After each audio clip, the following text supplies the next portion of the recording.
આણંદમાં રેલવેમાં સરકારી નોકરી અપાવવાના બહાને બનાવટી ઓફર લેટર અને આઈ કાર્ડ આપી 6 વ્યક્તિઓ પાસેથી ₹5.07 લાખની ઠગાઈ કરનાર બંટી બબલીની જોડીને સાયબર ક્રાઇમ પોલીસે ઝડપી પાડી છે। આરોપીઓએ પોતાને રેલવેના અધિકારી તરીકે ઓળખાવી નોકરીના નામે અલગ અલગ તબક્કે રૂપિયા પડાવ્યા અને બનાવટી દસ્તાવેજો આપ્યા હતા। બંને આરોપીઓને કોર્ટમાં રજૂ કરતા 5 દિવસના રિમાન્ડ મંજૂર થયા છે અને વધુ તપાસમાં ઠગાઈના અન્ય કિસ્સાઓ સામે આવવાની શક્યતા છે।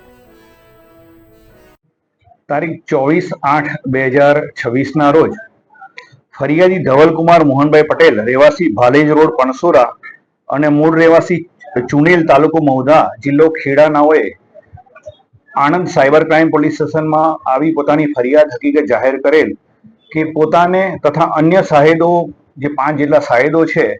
તેમને રેલવેમાં નોકરી અપાવવાના બહાને તેઓને ખોટા આઈ કાર્ડ આપી અને ખોટા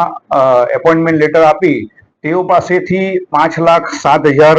મુદ્દામાલ આપેલો હતો। તે પૈસા પરત નહીં આપી અને નોકરી નહીં આપી તેમની સાથે છેતરપિંડી અને વિશ્વાસઘાત કરેલ છે, જે બાબતે તેઓએ ફરિયાદ આપતા સાયબર ક્રાઇમ પોલીસ સ્ટેશનમાં ગુનો રજીસ્ટર કરવામાં આવેલો હતો।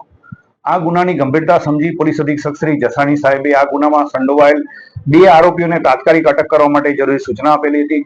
સાયબર ક્રાઇમના પીઆઈ ડોડિયા તથા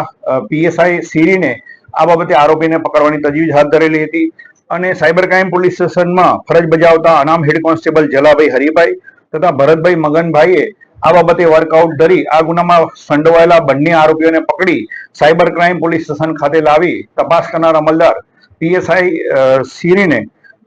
આ બંને આરોપીને અટક કરવામાં આવેલા છે। આ બંને આરોપીઓના નામદાર કોર્ટમાં રજૂ કરી 5 દિવસના પોલીસ કસ્ટડી રિમાન્ડ મેળવવા